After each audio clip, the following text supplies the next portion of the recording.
Olá, eu sou a Lígia Porchat, sócia e gestora da Athena Capital e vim aqui para mais um Athena Talks para a gente conversar sobre os resultados do mês de novembro e também um pouco sobre as perspectivas para os próximos meses. Vamos lá então? Na tela, como sempre, os resultados dos nossos 3 fundos de renda fixa crédito privado. O Tapir, de liquidez diária, teve aí um resultado muito bom, acima de 100% do CDI, ficando próximo aí dos 102% e no ano próximo aos 103% do CDI. O Yield D30 teve um resultado 102,67% do CDI, no ano se aproximando a 106%. E o nosso fundo previdenciário, no mês, um pouquinho acima de 100% do CDI, no ano acima de 102,5% do CDI. Como vocês podem ver, as nossas 3 estratégias de renda fixa, crédito privado, performando com baixa volatilidade ao longo dos meses, algo que eu repito insistentemente para vocês, e ainda assim acima do CDI, que claro, rentabilidade também importa ao longo do tempo. Vamos falar um pouco também, na próxima imagem, do nosso fundo de infraestrutura. Na tela, então, a rentabilidade do fundo incentivado. Esse mês foi um mês muito importante para o nosso FIINFRA. A gente observa que a curva de juro real, ela fechou bastante e na sequência eu já vou mostrar para vocês, mas o fundo de infra, lembrando que nesse atual patamar de taxa de juros, ele não está redeado, ou seja, a gente absorve, a gente captura esse fechamento de curva através de rentabilidade. Olha que interessante, só no mês a rentabilidade do fundo foi acima de 2%, né? Em torno de 200% do CDI, 2,11% a gente chegou a bater. E no ano, a gente está aí na casa dos 92 e pouco do CDI. Lembrando que o fundo é isento de imposto de renda. Mas o mais importante não é nem a gente ficar pensando no mês a mês ou até mesmo no acumulado, porque o fundo é novo, relativamente novo, né? Lembrando que o início dele foi no primeiro dia útil de fevereiro. Então o fundo ainda é recente, mas o mais importante é a estratégia e a perspectiva que a gente tem para essa classe, para esse tipo de produto. Eu quero mostrar, né, agora no slide seguinte a atribuição desse resultado excelente acima de 2% do CDI. A atribuição a gente faz nas colunas para a gente entender exatamente quem foi o responsável pelo maior retorno e quem tirou retorno do fundo. Então na primeira coluna vocês notem que o IMA, que é justamente os ativos que estão dentro do fundo, eles estão atrelados ao IPCA, por isso que aí o IMA é uma cesta, né, de ativos de IPCA, de títulos públicos. Então só de título público foi 0,64, até aí ok. O carrego dos ativos, 0,08, e olha aí, que importante, não é o carrego que está fazendo verão, que está contribuindo para o resultado do fundo, porque o carrego foi 0,08 e o resultado do mês foi 2,11%. Então não é daí que veio. Só que na coluna seguinte, o que a gente olha? Variação IMA. O que significa isso? Isso nada mais é do que o fechamento do juro real, né? Depois eu já vou mostrar de quanto para quanto que foi. Mas a gente teve foi um mês super importante, novembro, tem uma expectativa aí para frente de queda de juros, se vai ser janeiro, se vai ser março. Mas o mais importante nem é isso para nós, é que o movimento seja estrutural. A gente acredita que a taxa de juros, a gente não sabe quando começa, nem exatamente em que patamar termina, obviamente ninguém sabe, nem nós e nem ninguém. Mas o que a gente entende é que nesse atual patamar não faz sentido. Nem a curva de curto prazo e nem a de longo prazo estão em patamares muito altos.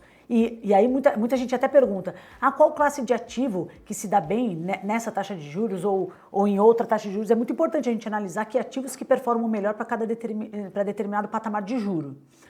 O que eu entendo é que no 15 nada se dá bem, nem a dívida, que é crédito privado, e nem equity, que é ações. As empresas não se sustentam nesse patamar, porque elas se financiam acima da Selic, não é nem no juro, né, que elas vão se financiar, vão buscar financiamento. Então, e aí a contrapartida disso? Tá bom, por que não cai? A gente pensa que então tem que ter uma inflação ali que está persistente, segurando esse juro. Não é o caso, a inflação cedeu. E tem indicadores para frente, a gente vê muitos economistas, uma linha já muito, até a grande maioria dizendo que para frente a gente está bem tranquilo nessa sustentação de uma inflação mais baixa. O PIB crescendo em patamares, aliás, bem medianos, nada excepcional. Então não faz nenhum sentido a gente ter uma taxa de juros nesse patamar. E é justamente por isso que a gente acha que o nosso potencial desse fundo é gigantesco de retorno.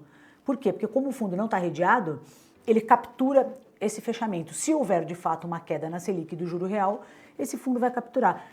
Um breve fechamento que houve em novembro, que foi em torno de 0,3, vocês vão ver, de 30 basis points, já foi suficiente para o fundo dar 200 de CDI. Então, façam aí as contas, imagine se for 100 bases, 200 bases, se a gente tiver, de fato, um fechamento estrutural significativo. Esse é um fundo com um alto potencial de retorno. Voltando para a atribuição dele, variação do IMA é isso. Esse 1,38% de retorno veio do fechamento da taxa de juros, que a gente chama de variação do IMA. Na coluna seguinte, marcação, 0,06%. O que é marcação? É variação de spreads. Então, variação de spreads, houve um leve fechamentozinho, mas praticamente estabilidade, que contribuiu com esse 0,06%. Despesas, óbvio, todo fundo tem despesas, comeu aí do retorno 0,06%, e o resultado final, essa coluna à direita, de 2,11%. Excelente, né? Agora, já que eu comentei bastante da curva, então vamos colocar lá na tela para ficar já no contexto. Curva DI futuro. O que a gente nota? A gente colocou nesse mês agora 3 curvas. A primeira tracejada é um ano atrás, a mais escura. E eu acho interessante trazer essa de um ano atrás para a gente comparar com hoje. Olha como a curva está completamente invertida. Não sei se vocês perceberam. A de um ano atrás estava para baixo, né, em torno de 13 e alguma coisa, indo para cima. O que a gente entende disso? A gente estava passando por um ciclo que ia de alta de juros. A gente estava, ainda que estivesse alto já, 13 e pouco os juros, a gente estava com uma perspectiva de aumento. Lembra que a discussão era, no final do ano passado, vai para 15, vai para 16, vai para 14? É essa a curva. Esse ano, agora vamos para a linha tracejada bege claro, que é o mês passado. O mês passado, quando a gente olha, já está nesse shape atual, que é de uma perspectiva de queda na taxa de juros e para frente até um leve aumento, que faz sentido, né, por conta do tempo. Então, mas o mês passado, olha como diminuiu, estava em 13,5 a curva longa e agora fechou esse mês no 13,1. Então foi um movimento bem paralelo, né, de fechamento da curva de juros, em torno aí de 40 basis points. Interessante. E aí, mais um gráfico eu vou mostrar para vocês, que é a própria NTN-B, que é o juro real.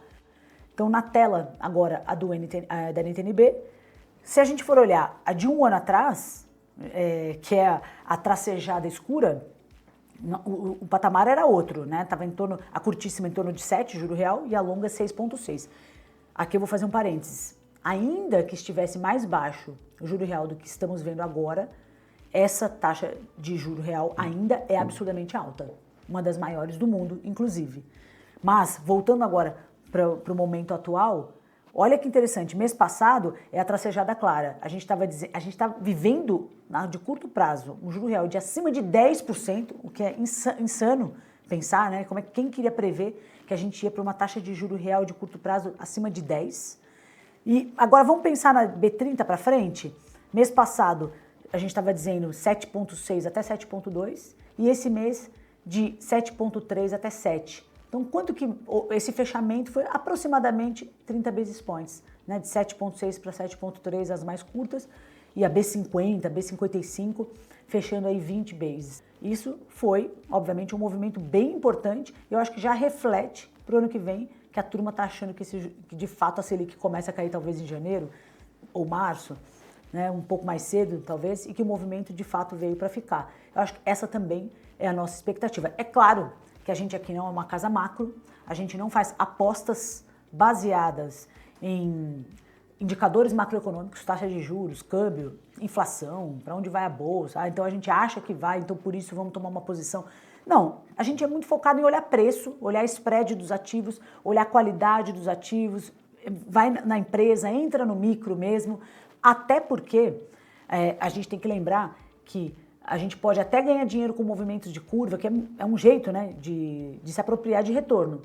Mas fundos de crédito privado, a gente não pode esquecer que onde a nossa atenção tem que estar mais voltada é para o calote.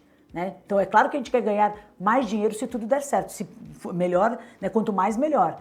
Mas se você não receber o dinheiro de volta, que é o famoso default em inglês, ou o calote, né? O risco do calote é o mais importante. Então, e por que eu estou falando isso? Porque esse ano acho que a gente observou aí muitos casos. Claro que não foi um ano tão desafiador quanto 2023, quando a gente viu Americanas, Light, Unigel, ReHap, Tokstok, Amaro, Sequoia, Elfa. Aquele ano foi assim infinitamente pior.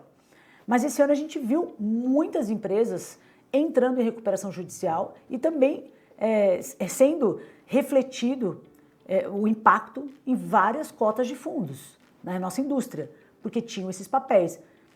Eu acho que o caso mais emblemático desse ano ficou para a Ambipar, eu diria, que até porque, primeiro que ainda a gente não sabe ainda direito o que aconteceu, né, ainda vamos descobrir, mas porque é fraude, né, caixa reportado que a gente não entendeu ainda, então eu acho que isso foi bem importante, eu acho que para o grande destaque desse ano, e a própria Braskem, né, são duas empresas, mais Ambipar, né, que era considerada AAA, ESG, toda focada né, em sustentabilidade, seja em governança corporativa, e de repente, né, do nada, né, os COIs da Ambipar ficaram muito famosos, negociando a 6% do par, ou seja, se você tinha 100 mil reais, você perdeu praticamente tudo, né, recuperou 6 mil de 100.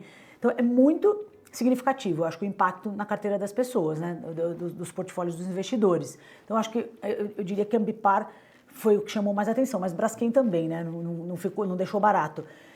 E a gente não teve só esses dois casos, eu acho que esses foram mais emblemáticos, mas a gente teve Oncoclínicas, Banco Master, né? Óbvio, esqueci do Banco Master, né? Mais recente. Mas esse era meio óbvio, esse já era meio dado. Ambipar eu acho que pegou a turma de surpresa, mais de surpresa.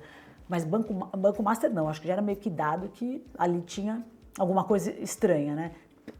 Tanto é que eles se financiavam a taxas absurdamente altas, e aí teve toda essa discussão que está todo mundo acompanhando, do FGC, até qual é o limite que deveria ser, né, até onde vale a propaganda também por conta dos distribuidores que se apoiam no FGC para vender esses ativos, que a gente sabe que a qualidade deixa a desejar.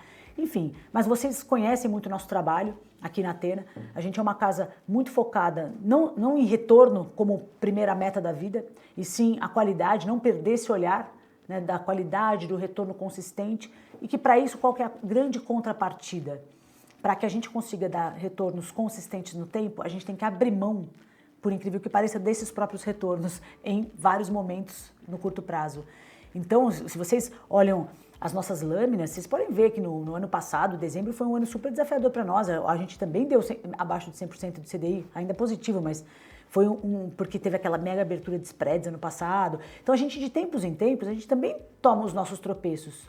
Claro, então, todo mundo está no mercado, a gente não fica isento, a gente não fica imune, a gente está nesse mesmo barco do mercado, então a gente também tem volatilidade. Só que o que a gente busca é que essa volatilidade, quando ela ocorra, ela se recupere rapidamente, que a gente tome tombos menores que o mercado. E eu acho que as nossas cotas de todos os fundos aqui da Athena refletem essa estratégia. A gente muitas vezes não fica no primeiro quartil, inclusive vai até para o terceiro quartil, mas de tempos em tempos sempre tem uma volatilidade, alguma crise, e a gente volta para o nosso primeiro quartil no tempo. Porque o nosso foco, de novo, é muito mais em deixar de lado os perdedores, e assim a gente consegue que as cotas elas vão se construindo de uma maneira mais constante no tempo, e não nós vamos dar a porrada num mês específico. Eu acho que isso é muito improvável de acontecer aqui na Athena, mas também é muito improvável que a gente tenha ativos muito fora do que a gente imagina, né, de qualidade. É claro, poderíamos, a gente nunca pode pensar que nós não vamos errar. Eu acho que, inclusive, gestão, eu já falei isso inúmeras vezes, faz parte o erro das nossas análises, dos nossos comitês, mas o mais importante quando a gente erra é o que a gente faz com esse erro. A gente tem que incorporar nos processos, tentar errar menos, errar pequeno, enfim. Mas, ainda assim, acho que os nossos fundos, eles refletem aí esse trabalho com esse olhar da qualidade e consistência no tempo. É isso, pessoal. Esse foi mais um Athena Talks. Obrigada pela atenção e até a próxima.